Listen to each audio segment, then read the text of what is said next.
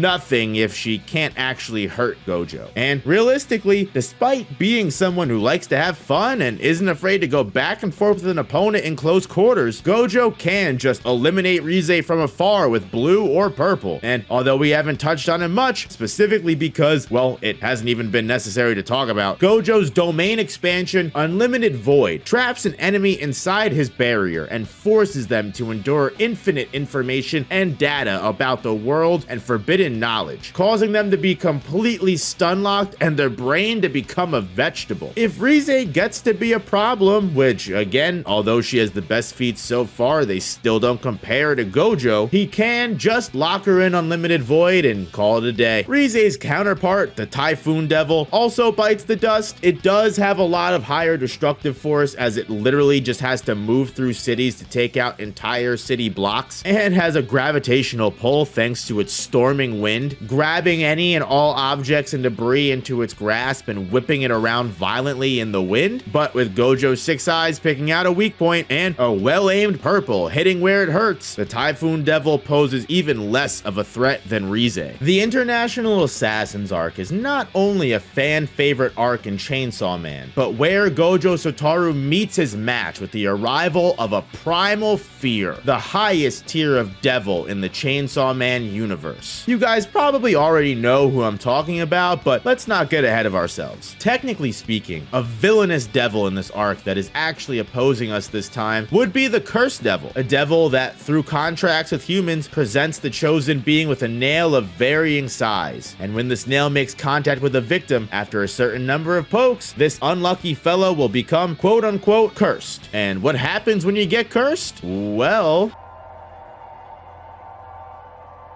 you don't want to know. Just know it equals death. Because Gojo has Limitless, and at his adult age, it's running 24/7, there would never once be a time where a nail could penetrate Gojo's skin, meaning the Cursed Devil is literally ineffective no matter what. But I mean, I guess if it caught Teen Gojo lacking or something. Anyway, the Doll Devil would actually be a serious threat for a lot of sorcerers in the Jujutsu world. Similar to the Zombie Devil, it creates loyal servants by turning ordinary humans into dolls that are able to produce blades from their bodies and attack enemies. And upon contact with other humans, these dolls convert the unlucky beings into more dolls, again creating a multiplication factor to be wary of. But Limitless again comes in clutch here, never having to worry about physical touch in this scenario at all. And similar with the 0.2 domain expansion situation, we know handling large groups of enemies is not a problem for Satoru Gojo, even though this time it would be a little different, as Gojo wouldn't be able to actually touch any of the dolls and rip their heads off. Despite having to avoid actual physical contact, Gojo has plenty of other crowd control options at his disposal. In fact, funnily enough, Gojo Satoru is a sorcerer that is usually stronger alone than with allies or people around him in general, simply because his movements and limitless technique can be so collateral damaging, it makes it unsafe for even other high-level sorcerers to be in a location where Gojo's fighting. Kenjaku